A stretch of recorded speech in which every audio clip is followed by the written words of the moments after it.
Now, Tzadi Vav Amid Beis, we'll begin Tzadi Vav Amid Aleph, 6 lines from the bottom.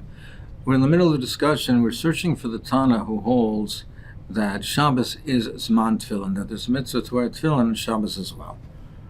So the Gemara Elahai Tanahu.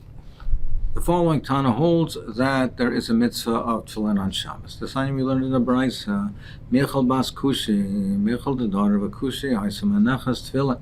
She used to put on Tefillin, V'loi Michal Ba Chachamim, and the Chachamim did not object. V'ishta Shel Yaina, and the wife of Yaina ben Amitai, Yaina the Novi, Haisa Oil Regal. She used to go up to the Regal on the she used to go up to the base of Migdash on the Shlit of Galim, V'loi Micha Ba Chachamim, and the Chachamim did not protest. So Midoloi Micha Ba Chachamim Al Mikasavri Misesese Shaloi Zman Gromahi. From the fact that the Chachamim did not object, that shows you that Tefillin is a mitzvah essay shazman grama. The fact that they didn't object shows you that the women have an obligation, because if it was a mitzvah essay shazman grama, if the mitzvah was not noyeg on Shabbos, if you didn't have the mitzvah till on Shabbos, that means it's a mitzvah essay shazman grama. And noshim are paturas on a mitzvah essay shazman grama. If they would be paturas, then the Chachamim would have objected to Michal Bas Kushi putting on tefillin. Elamai, since they didn't object, that shows you that Shabbos is man tefillin, and therefore it's a mitzvah zeh shaloy zman grava, and noshim chayoves, and that's why they didn't object. So there's many difficulties with understanding the pshat here. The Gan Yaakov asks, well, if it's a mitzvah essay shaloyas man groma, if women are obligated in tefillin, so what's the pshat of Chum did not object that Michal Bas Kushi put on tefillin? Why should they object? Opposite, there's a chiyuv. They should be mezarzer to do it. And why didn't they protest that other women did not put on tefillin? So he explains as follows. He explains that according to this mahalach, that women are muchiyavas in mitzvahs of tefillin, that Shabbos is man tefillin, and it's mitzvahs that say shaloy man grama. But the Maisa, practically speaking, women at that time, in those days, were not able to keep the mitzvah of tefillin b'zehiris. They weren't able to be zoyer in tefillin, to have a guf naki, and therefore they should not put on tefillin. So, but Michal Bas Kushi, she was so careful with the mitzvah of tefillin, and she was so zoyer with it, so they didn't object to her putting on tefillin. But women in general, they would have objected because they're not so careful in it, they're lax in it. Women who are particularly zoras, like Michal Bas Kushi, then they didn't object. So really, according to this pshat is that the fact that they didn't protest shows that there's a chiyuv. Because if there wouldn't have been a chiyuv, they wouldn't allow her to put it on. Because you have that chashash of not having a guf naki. But since there's a chiyuv, and she was very careful with it, she was very zoras with it, they didn't protest. Other women, they would have protested, even if there is a chiyuv, because they didn't have that zehiras of the mitzvah. But if there wouldn't have been a chiyuv, they would have protested against anybody. So therefore, we sort of learn over here that it must be that there was a chiyuv of tefillin, because otherwise they would have protested against it. Now, that's one way of learning it. And it coincides with the way Taisus learns it as well. Rashi says as follows. Rashi says that if it would not have been a chiyuv, if they wouldn't have had a chiyuv on it, then the Chachamim would have protested against Michal Bas Kushi because it would have had the appearance of Baal Taisif. It would have had the appearance of Baal Taisif because they don't have a chiyuv on it, and nevertheless they put on tefillin. So it looks like it would have been Baal Taisif. Baal Taisif mamish, it wouldn't have been. It wouldn't have been mamish Baal Taisif because over here, if they're not muchayeves, it's similar to doing the mitzvah, shaloi b'zman mitzvah, without a machshava, without an intent of being maisiv. So therefore, it wouldn't have been mamish Baal Taisif, but it would have the appearance of Baal Taisif. So if there would not have been a chiyuv, it would have the appearance of Baal Taisif, they would have objected. But since it didn't have the appearance of Baal Taisif. Why is that? Because they're Mechuyavos, therefore they didn't object. But you still would have to come on to what we were learning earlier. The Gan Yaakov says that, but for other women, they did object because they didn't have a Guf Naki. But Taisus says that it's not because of Baal Taisif at all.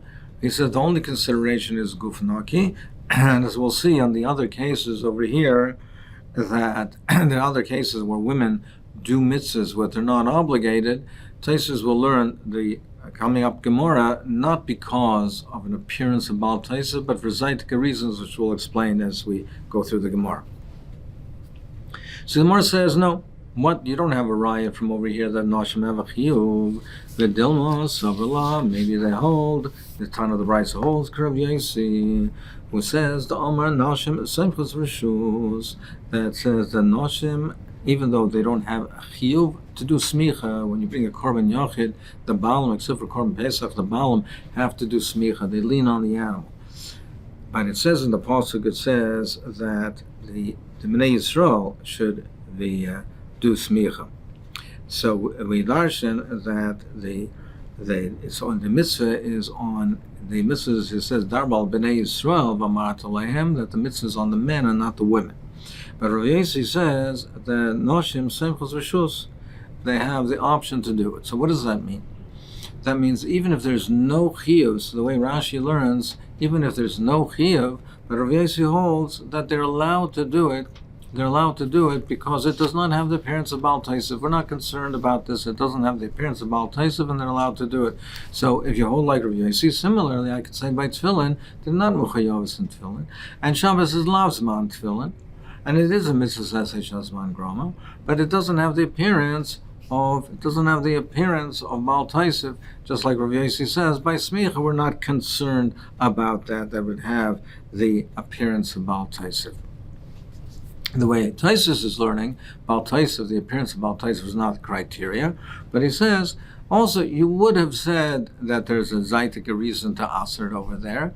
Is it because it looks like avoida b'korbanos? They're leaning on the korban, and you might have said that it should be aser, just like by over here by tefillin, you might have said that it should be aser because of gufnaki.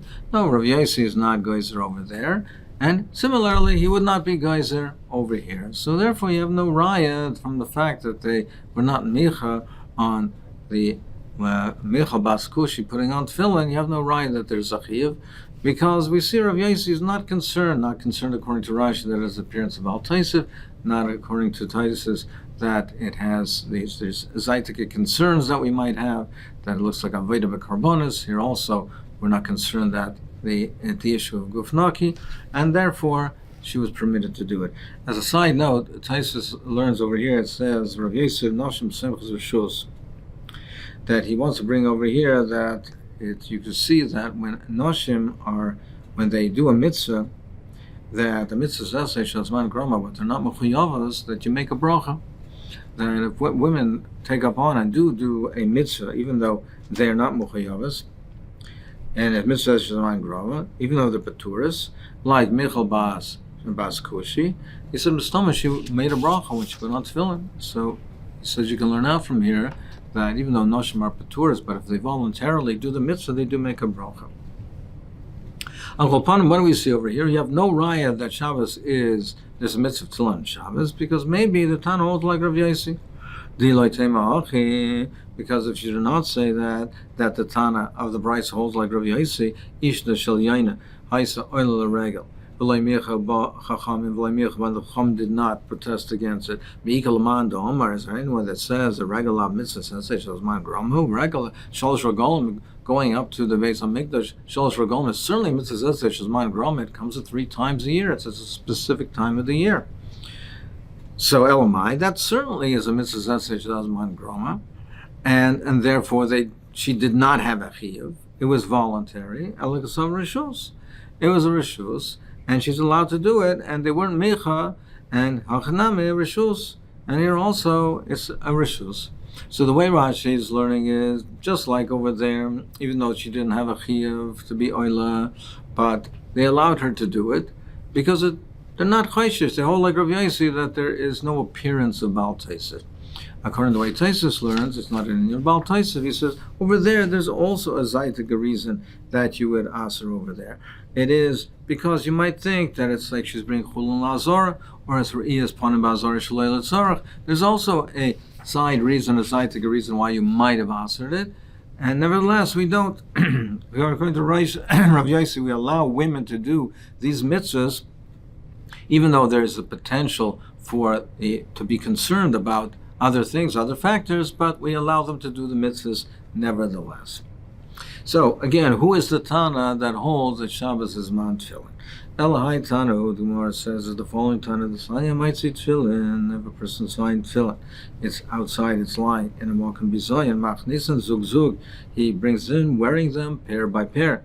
It says echad ha'ish ve'echad ha'isha, whether it's a man or whether it's a woman. Echad chadoshes, whether they are new, they are new. Ve'echad yeshanos, or whether they're old. Divrei Rav Meir, that's what Rav Meir says. Rav Yehuda oiser b'chadosha is Rav Yehuda says no. If they're new ones, it's also because it might not be tefillin, it might be a kameya. It's also umatir b'yeshanos, but old ones are mutter. Now, adkan loy pligi el b'chadosh v'yeshanos. Here the machlek we see machlek, but that's only whether by new and old. Are we matered even by new ones? Aval b'isha loy pligi, but we don't see that Rav Yehuda argues by a woman. And it says beferish that it says that a woman can bring it in. That the Rav Meir says whether it's a man or a woman, you can bring it in. So Shema Mina mitzvah essay shelo zman gromu. So it must be that the women have a chiyuv. And how can they have a chiyuv? It must be that Shabbos is zman tefillin. It's a mitzvah essay shelo hazman groma. It's not time bound. It's not bound by time. And they have a chiyuv. And v'chol mitzvah essay zman groma noshim chayovas. And they're muchayov. That's why they can wear the tefillin. Meaning, if they didn't have a chiyuv, then they would not be allowed to wear them and bring them in because it would be considered carrying. And Taisa speaks out, and it wouldn't even be considered derech malbush because if they have no chiyuv, it's not something that they normally would wear, so it's not considered derech malbush. It would be considered carrying. Elamai, since we say that they are allowed to wear them and carry them, must be that they're mechuyavos, that they have a chiyuv. And that's why it's not considered carrying. The Gemara says, no, what's your raya? What's your raya? Maybe here also they hold like Rav Yossi, that holds that women, even though they do not have an obligation for smicha. It said because the pasuk is darbal b'nei Yisrael for the men and not the women, but nevertheless they're allowed to do it. Here also, they don't have a chiyuv of tefillin, and perhaps I'll tell you that Shabbos loves man tefillin, but they are allowed to wear them and carry them in because they are allowed to do the mitzvah. And therefore, according to the Taisa's explanation, and therefore since they're allowed to do it, sometimes they do wear tefillin. And since sometimes they do wear tefillin, it's considered derech malbush. It's not considered carrying. So therefore, what's your raya that they have a chiyuv, and what's your raya therefore that Shabbos is man tefillin? The Gemara says, lo yisal daita. No. That's not correct. The loy Rav Meir savar like Rav Yossi, loy Rav Yehuda savar like Rav Yossi. Neither of them hold like Rav Yossi. Neither Rav Meir or Rav Yehuda hold like Rav Yossi. Loy Rav Meir savar like Rav Yossi. This is not because we learned in the Mishnah.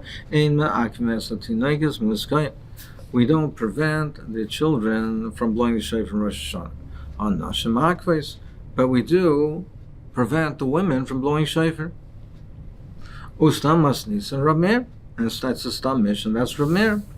Now, if he had held like Rav Yossi, well, just like Noshim Semchus Rishus, he would say that they would be allowed to blow shofar. Rishus would be a Rishus to blow shofar. So you see here that he does not hold like Rav Yossi, because if he held like Rav Yossi, he would not. If he held like Rav Yossi, he would allow them to blow the shofar. From the fact that he only allows the children to do it, from the fact that he says that we don't prevent the children, that shows we do prevent the women, shows like he doesn't hold like Rav Yossi. So, according to Rashi, it's because it has appearance of Baal Taisif. According to Taisus, it's because the Kiyah Shofar is not a Melocha D'Oraisa, but it's also Midrabanan. It's a Chachma. It's considered a Chachma. So, therefore, if there would be no Chiyuv to do it, then we would not allow you to do it, because it's midrabanan. It's also to blow shofar. Now, if you would hold like Rav Yossi, we would say that from the fact that they have these side isurim, we still would not prevent women from doing a mitzvah even if they don't have a chiyuv. But from the fact that we do prevent women from doing it, that shows us that Rav Meir does not hold like Rav Yossi. V'lo Rav Yehuda savar like Rav Yossi. The sign we learn in the Brisa, Darbal b'nei Yisrael v'somach. It says b'nei Yisrael samchim v'ein b'nei Yisrael samchis. So that's the Tanakama.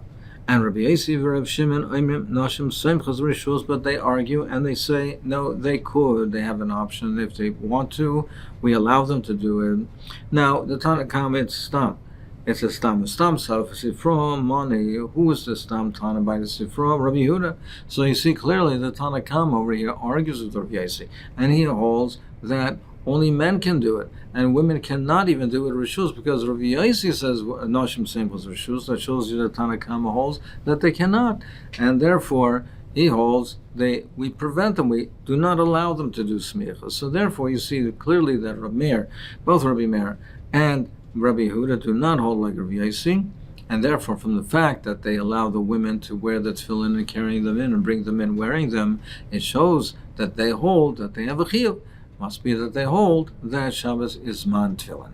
Now the Gemara is going to bring a raya from this brisa regarding the following halacha. Omar Rabbi Elazar. Elazar said, "Masechet tchelas b'shuk." If someone finds tchelas, finds the wool dyed the blue color of tchelas with the dye of tchelas, and he finds it b'shuk, Masechet tchelas b'shuk, so he doesn't know if it was made with the proper kavanah, with the proper intent for tzitzis. Tzitzis it has to be spun l'shma, it has to be dyed l'shma. So he finds these strips of wool. He doesn't know if it's kosher. So he says if he finds tchelas b'shul l'shainas, if he finds strips, it's psuos. Then we can't assume that it was done l'shma for the intent of tzitzis, and it's basal chutin, but he finds threads, then it's kosher. Why is it different? We like l'shainas by the strips. You say it's possible. The Omar adaita the glimat savinu, because you say here chayshesh that it was not made l'shma l'shem tzitzis. It was made to use for a garment, and he just wanted to make a cloak with them. Chutin nami nema adaita the glimat savinu. Well, even if they're threads, maybe he had intent to use them to make a garment, a cloak with them. Gemara answers b'shazurim. It's talking when they're twisted. Now it's not only into threads, but they're also twisted. A person wouldn't use twisted threads for a garment. That's not what normally we use, so therefore he must have done it with the intent to use it for tzitzis. And as a machlokes rishonim, does that mean that tzitzis have to be twisted? Do the threads have to be twisted? The Ritva and the Ravid says they do. The Ram says that it doesn't. So it would seem to be from the mashmos of the Gemara over here that tzitzis are shazurim, but the Ram says no, it's not that it's a requirement. We're talking over here, it happens to be twisted, and that's something that would have been used for tzitzis, that people make it twisted, but for a garment, people don't make twisted threads. Well, threads also, if they're twisted, maybe even though they wouldn't be used for the garment itself, for the cloak itself, but for the hem of it, for a decorative purpose on the edge of it, they perhaps would. Gemara says, they were cut. These are threads that are cut into shorter pieces, and they're twisted. So if a person is going to make it into a hem, onto the border of the garment, he wouldn't cut them into pieces and then put it back on and then weave it into the edge, the border of the garment. He wouldn't do that second stage. He would weave it onto the garment, onto the edge of the garment. So a person would not bother himself to make it into short threads and then reattach it to the garment. Well, you're telling me a svara that a person wouldn't bother to do this, and therefore it's a raya that it was done for tzitzis, lishma, for tzitzis. Well, would a person bother making a kameya in the shape of tefillin? And yet we know that from our Mishnah that we are concerned that he finds tefillin, that if they're new ones, perhaps they're not tefillin. Perhaps it's only a kameya, and therefore you cannot bring them in on Shabbos. This not we learned in the Mishnah. When is it said that you're allowed to wear the tefillin and bring them in? B'yashanis with old ones. But with new ones, it's potter. So the way Taisus learns is, if we're talking about new ones, people perhaps would make a kameya in the shape of tefillin. So we're talking over here where they have the bottom of the tefillin, but you don't have the ksharim. It's unknotted. So if it's old ones, you can see the place where the knot is. Now, even if you'd say that a person would make an amulet, make a kameya in the shape of tefillin, but he wouldn't bother to make the ksharim as well. He doesn't make it mamish like tefillin. So he might make it in the shape with the bottom, but not the ksharim. So if there's no knot, if it's old and you see the impression of where a knot was, you know that that's tefillin. You can bring it in. If it's new ones, meaning you don't see an impression of a knot, of a kesher, perhaps it's a kameya, and it's also. So why don't you say the same thing? Would a person go to all that bother to make a kameya in the shape of tefillin? And nevertheless, we do say that we are concerned for such a thing. And here also, why aren't we concerned that a person would make twisted threads, cut twisted threads, and he would do it for a garment and not for tzitzis? But Rav Zera did not accept this. Amar Rav Zera la'ava brei. He told Rav Zera to have his son Puktana Lahu, go teach it to the Rabbanan, that go teach him the following: Hamaitzi tchelis b'shuk. If you find tchelis in the shuk, in the market, the shainas psulas, if it's strip of wool, then it's possible. But chutim usakim sherim.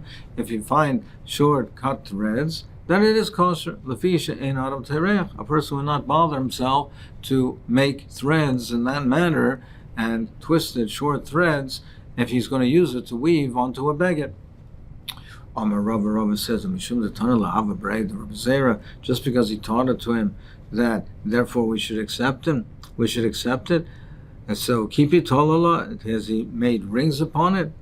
Does he made rings on it, and it's something that you can't argue with it just because he taught it to him? V'atanan, we learned in the Mishnah of Medvarim B'Yishanas of the Chadashas Potter. It says clearly in the Mishnah that we are mechalik between Yishanas and Chadashas, but we say that with the new ones that we are concerned. We are concerned that it was really kameya, and even though a person normally would not be matriach, we are concerned. So just because he taught it to his son or in that manner, doesn't mean that therefore it's indisputable. I mean, we see from the Mishnah not that way. Would a person trouble himself and go to that extent or not? Is a machlekes tanoim. The Sanya we learned in the Bryce that we just learned earlier. I might see tefillin. If one finds a tefillin, machnis and zug, he can bring it in, wear them pair by pair. Whether it's a man or whether it's a woman, whether they're new or old, so Rameir says it doesn't matter whether it's new or old, so therefore you see Rameir says we're not concerned about a kameya because the person would not be tereach. Rabbi Yehuda says new ones are also, old ones are mutter. Alma marsava tera tarachinch. Well, you see that therefore it's a machlekes tanoim. That Rabbi Yehuda holds that a person would trouble himself to make a kameh in the shape of tefillin. And similarly, we should be concerned, according to Rabbi Yehuda, by the threads that perhaps he made for a garment and not for tzitzis. And Rameir holds a person would not trouble himself and go to that extent. He doesn't say it by tefillin, therefore he says even by nuance we're not concerned that it's a kameh. Similarly, according to Rameir, therefore he would not be concerned about the chutin of the tzitzis either. So therefore, this that Rav Zera said that it's mutter, then l'cher is going according to Rabbi Meir.